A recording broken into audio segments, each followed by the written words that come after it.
install the sensor and monitor the status. Now here is a box. Install the sensor with cable upon the door, usually on the wall. Use the gums or use the screws,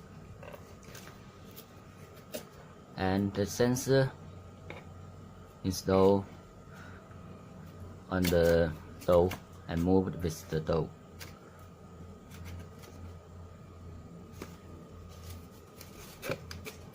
And now it's closed, and now it's closed. It's open.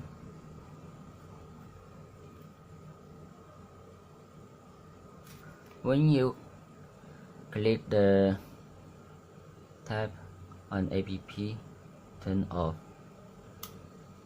and the door will close, and the status turns off. And now turn on.